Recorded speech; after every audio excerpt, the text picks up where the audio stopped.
A few weeks ago on the channel, I started a new topic, a new theme, if you will, entitled Stories from CrazyVille. This is the second edition. What's up, everybody? My name is Travis Mark. I'm the host of the Musician's Mentor podcast, and now this Musician's Mentor YouTube channel. Regardless whether you've been here before or not, please do me a favor while you are here. Stick around a while, get involved, and most importantly, don't forget to subscribe. Thank you.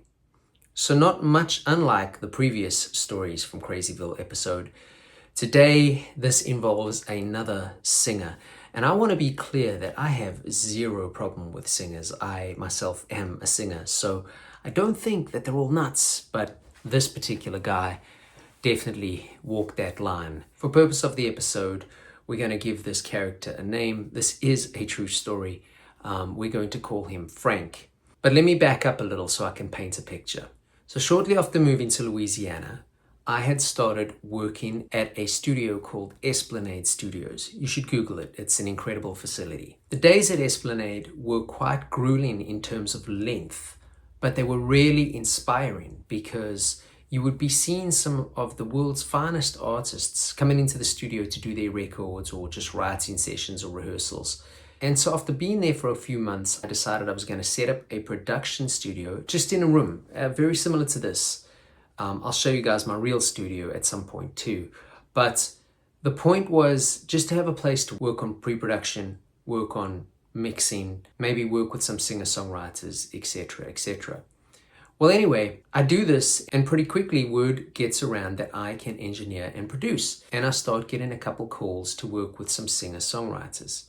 First few sessions, no hiccups, no problems, all wonderful. Eventually, the character I mentioned earlier, Frank, calls me and expresses interest in coming to the studio so that I can maybe help him finish this song. We have a decent conversation and even confirm a few dates, and Frank comes around and we get started on his song. Now, it's pretty clear from the first meeting with Frank that he's out there. But again, much like the last video, we're all a little out there, especially in the music industry. There's a lot of very out there kind of people. So we start working on the song and it becomes pretty clear that Frank doesn't really have much of anything going on in regards to this song. But we thrash it out. I sit with a keyboard for a while. We figure out what he's trying to sing. We come up with a melody line. I grab a guitar. I come up with some harmony behind it. We even come up with an arrangement. Song isn't bad, not necessarily the type of song that I would release, but this isn't for me. This is for Frank. We finish the song and we spend a few more hours building a basic track. I even get Frank to do a guide vocal, at which point I realize that he's not necessarily prepared to sing on this track. I sit with him, we talk about where he wants the song to go, and I discuss with him the fact that maybe he needs to put in just a little bit of practice before we do the official vocal. So the vocal does the song justice. Again, for what the song is, it's quite good, and the vocal can make or break your song. To his credit, he's open to the idea. I explained a few things to him and even got him to record a few vocal exercises on his phone. And we seemed to leave the session at a happy meeting point. Fast forward about 4 days, Frank phones me and he says he's ready to come and do the main vocal. He just wants to get the song done. In this situation, I'm not one to argue because he's paying me for my time. And even though I helped him write most of this song, I'm not too fussed with it because it's his idea and it's his song. So I'm looking at this purely from a production and an engineer point of view. So once again, we decide on a time and a date, and on the agreed date, Frank shows up. Again, I need to reiterate that Frank is a little quirky. I've done a bit of work to the track at this point, so I play Frank what's going on. He seems happy. I seem happy. I've got the microphones all set up. We're going to do a shootout on a couple so that I can see maybe if he gets a better sound using a different type of microphone, and I get him to start singing the song.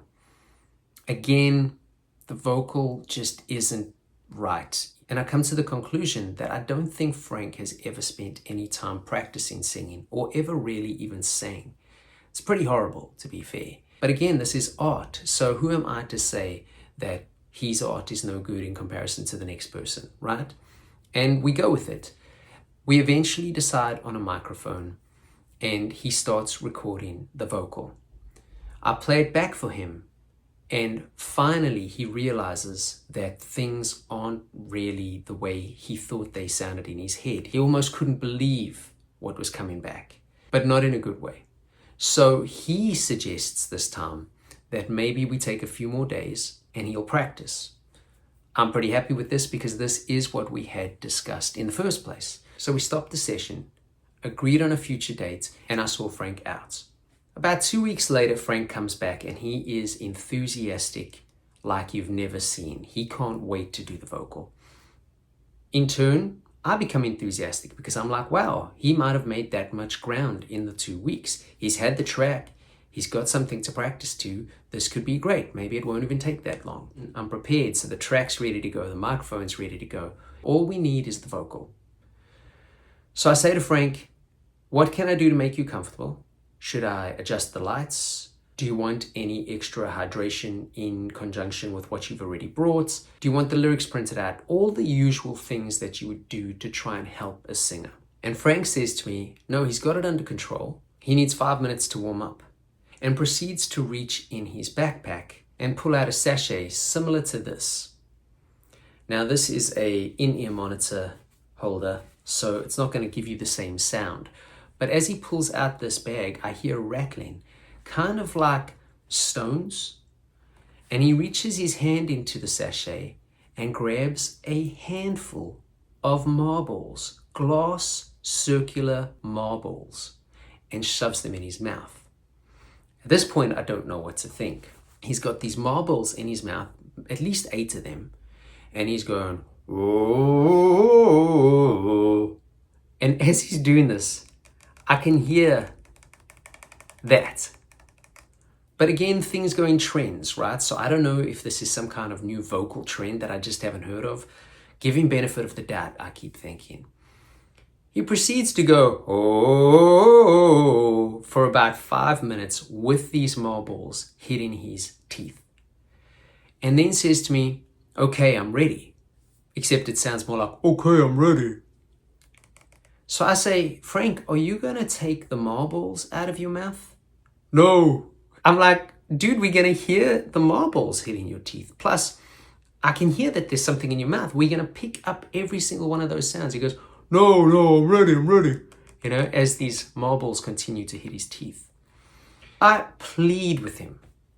Dude, please, you need to take these things out of your mouth. We're not going to get a great vocal take here. But he flat out refuses. Even going as far as telling me that this is a technique that Freddie Mercury uses. Now, as a Queen fan, and as somebody who was raised on a lot of Freddie Mercury and Queen, because my mom was obsessed with the guy, I don't think this was a Freddie Mercury technique.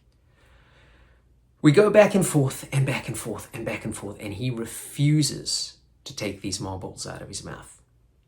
So eventually, I hit record. And he does one pass of the song. It's horrible. He already was struggling to sing. Now he's struggling to sing, and it sounds like he's got a percussionist in his mouth playing his teeth like some kind of bongos or congos. That pass finishes. I try and plead with him again to take the marbles out of his mouth, but he won't do it. At this point, I'm thinking, well, maybe those marbles were some marbles that he lost along the way. But again, I'm trying to not judge, and I'm just trying to get him to take the freaking marbles out of his mouth, which he will not do. We land up doing 2 or 3 more passes. They're all just as bad, if not worse, than the previous one. And after about 3 goes, he says, cool, I think we're done.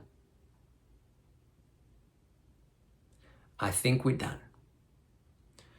I don't know how I kept my cool to this point, but I did.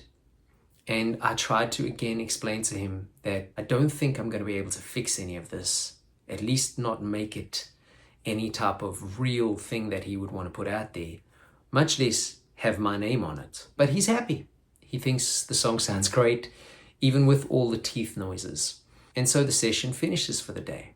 After he leaves, I start working to try and fix the vocal the best I can. I spend 4 hours just on vocal comps, noise gates, and real old school cut and paste edits. I'm cutting everything out here. I'm trying to cut around the noises. I'm using EQ bands to not get certain clicks. I get it sounding surprisingly decent at no additional cost, may I add, for the extra work that I've just done. I send it to Frank thinking he's going to be over the moon, and I immediately get a call asking what the I did to his song. This really surprised me because, truthfully, his song sounded better than he could have imagined. It sounded better than I could have imagined given the situation. But he was adamant that it doesn't even sound like him singing anymore. So again, I try and explain that, dude, you can't put out the unedited vocal with all the marbles in your mouth because nobody's ever going to take you seriously if you put that out. And he has no memory of doing anything with marbles in his mouth. At this point, I realized that Frank might be a little quirkier than I thought. I revert all edits back to zero. I send him the song again, unedited, thinking he's going to be happier. And he's convinced that this isn't even the same song we were working on. I don't even know what to think at this point. I return his money, which I didn't have to do, but I did. I just wanted him out of my life. And thankfully, we've never worked together again. But this was a nightmare for me. I spent at least 3 days on this track. I pretty much wrote the track. I tuned and edited those vocals more than I have for anybody ever in my life. And basically, the guy was not convinced that this was even him anymore.